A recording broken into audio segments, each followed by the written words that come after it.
The Red Cross says more than 10,000 blood and platelet donations have gone uncollected in the first 2 weeks of the year due to wildfires and severe winter weather. It's rare for the organization to see wildfires affect its blood mission since they tend to be more prevalent in rural areas. But the Red Cross says as the wildfires continue to burn and affect air quality in densely populated areas, the number of blood drive cancellations has grown. New research reveals wider health benefits from popular weight loss and diabetes drugs. A study shows GLP-1 medications may lower the risk of more than 40 health issues, including cancer, dementia, and joint problems. Researchers say more study is needed to confirm the potential benefits. More and more physicians in Minnesota are leaving the field, meaning some hospitals are having to cut or relocate some of their services like labor and delivery. As Jonah Kaplan explains, there's real concern among health officials there won't be nearly enough doctors in the future. I mean, there's nothing like having a parent come back and tell you how much you helped them. Dr. Robert Karasov was a pediatrician at Park Nicollet for nearly 40 years. He retired last year, even though he said he probably could have gone a few more. The last several years, I'd keep saying to them, like, you'll let me know if you think that I'm staying too long. And they'd say, no, we want you to stay. That wasn't just lip service.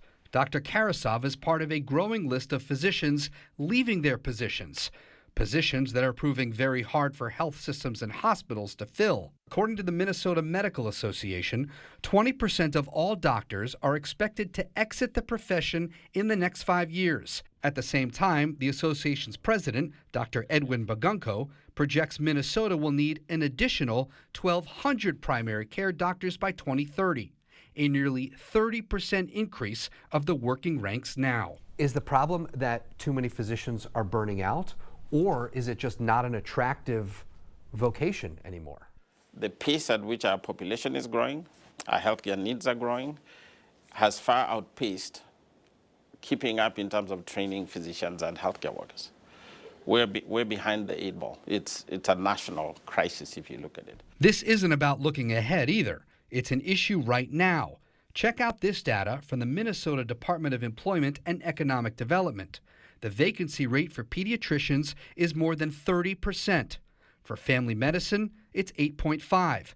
OBGYN, 7.6. One has to be worried because we're facing an unprecedented sort of workforce shortage. It's just a reality. Hospitals in Minnesota and across the country have blamed that reality for their cutting or relocating services.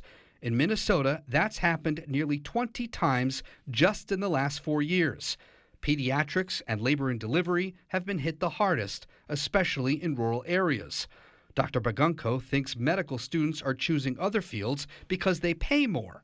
And that's a big deal considering the cost of medical school. How we pay for services of our physicians is very heavy on how much technology is used. So people who, for example, have procedure-based specialties tend to get paid way more. Dr. Bagunko admits that dynamic is unlikely to change, but he says what can be done is to create different incentives, like leveraging student loans with working in family medicine in a rural community. We do better as a community and as a society when we have good primary care. Those are the doctors that keep us healthy.